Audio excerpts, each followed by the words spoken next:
Inilah headline news Metro TV, bangkit bergerak bersama. Saya Eva Wondo. Pemirsa, 3 daerah otonomi baru atau DOB Papua hari ini diresmikan bersamaan dengan pelantikan 3 penjabat gubernur Provinsi Papua Selatan, Papua Tengah, dan Papua Pegunungan. Informasi selengkapnya kita bergabung dengan Jan William, langsung dari Kementerian Dalam Negeri Jakarta. Jan, bagaimana jalannya pelantikan tadi? Ya, Eva dan pemirsa, pelantikan 3 pejabat gubernur dan juga peresmian 3 DOB Provinsi Papua ini sudah selesai sekitar 1,5 jam yang lalu, dan saat ini sudah tengah berbenah tim yang ada di sini karena acara memang sudah selesai. Para tamu undangan juga sudah meninggalkan tempat acara. Mereview kembali bahwa 3 daerah otonomi baru atau DOB yang diresmikan yaitu Provinsi Papua Selatan, kemudian Provinsi Papua Tengah, dan juga Provinsi Papua Pegunungan. Adapun 3 penjabat gubernur yang dilantik pada hari ini langsung dilantik oleh Mendagri Tito Karnavian. Yang pertama adalah Apollo Savanpo yang dilantik sebagai penjabat gubernur Papua Selatan. Diketahui Apollo Savanpo ini merupakan rektor Universitas Cendrawasih. Kemudian penjabat gubernur yang kedua yang dilantik yaitu Ripka Haluk, dilantik sebagai penjabat gubernur Papua Tengah.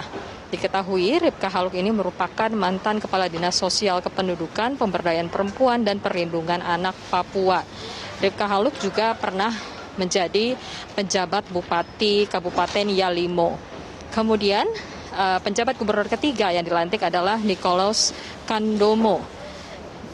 Nicholas Kandomo ini merupakan Kepala Kejaksaan Tinggi atau Wakil Kepala Kejaksaan Tinggi Papua yang dilantik menjadi penjabat Gubernur Papua Pegunungan.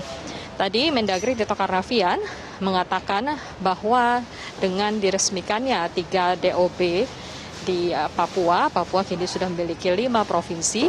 Dengan begitu jumlah provinsi di Indonesia bertambah dari 34 menjadi 37 provinsi. Diharapkan diresmikannya DOB Papua ini juga bisa mempercepat pembangunan yang ada di Papua, kemudian juga mempermudah akses atau mempermudah bagi daerah-daerah di Papua, khususnya daerah-daerah yang masih terpencil ataupun berada di wilayah yang sulit dijangkau, sehingga lebih mudah lagi. Kemudian juga dengan bertambahnya provinsi yang ada di Papua ini semakin mempermudah proses administrasi. Dan berikut kita simak bersama pernyataan dari Menteri Dalam Negeri Tito Karnavian.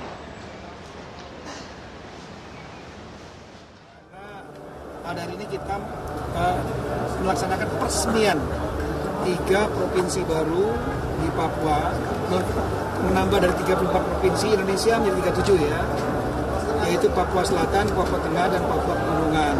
Nah, ini adalah sebagai tindak lanjut dari revisi Undang-Undang Otonomi Khusus Papua tahun 2002, nomor 2 tahun 2021 yang sudah ditetapkan tahun lalu. Kemudian adanya aspirasi masyarakat baik ke pemerintah maupun ke DPR maupun ke DPD untuk pemekaran ini, sehingga disepakati 3 dalam rangka untuk mempercepat pembangunan Papua. Jen, lalu apa pesan Mendagri kepada 3 PJ gubernur yang baru dilantik? Iya, Eva dan pemirsa, tadi Mendagri Tito Karnavian mengatakan alasan pemilihan dari 3 PJ gubernur ini sesuai dengan instruksi Presiden Joko Widodo yang menginginkan bahwa yang menjadi penjabat gubernur di DOB baru di DOB Papua ini merupakan putra-putri asli dari Papua.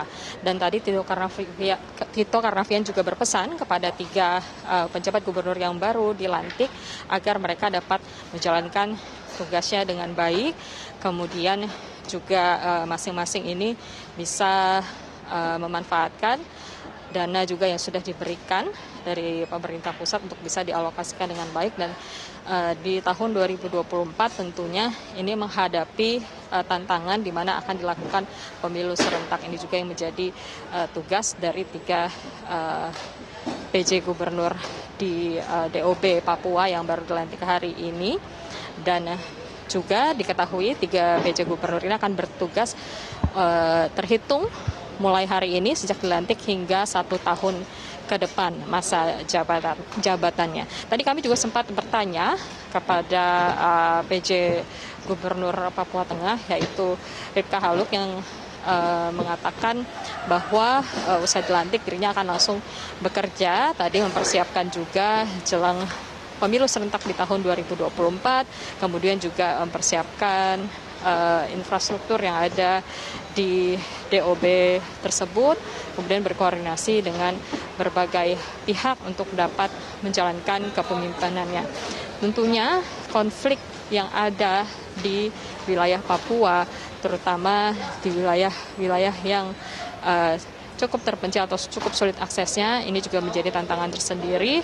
Dan hal ini juga yang di-mention atau digarisbawahi tadi oleh Mendagri Tito Karnavian, di mana Ripka Haluk ini sebelumnya juga sudah pernah menjadi penjabat bupati dan sudah pernah mengalami atau menghadapi konflik pilkada yang terjadi di wilayah Papua, dan terbukti bahwa Ripka Haluk berhasil menangani konflik yang terjadi tersebut dengan pendekatan keibuan, di mana Ripka Haluk ini menjadi satu-satunya PJ Gubernur Perempuan di DOB yang dilantik. Dan tentunya pendekatan keibuan, kemudian juga dengan lemah lembut begitu memberikan pengertian kepada masyarakat, ini menjadi kekuatan ataupun strategi yang dimiliki oleh Ripka Haluk pada saat menjalani tugasnya sebagai PJ Gubernur untuk periode 1 tahun mendatang. Untuk sementara demikian, Eva, kami kembalikan ke studio. Terima kasih Jan William untuk informasi Anda.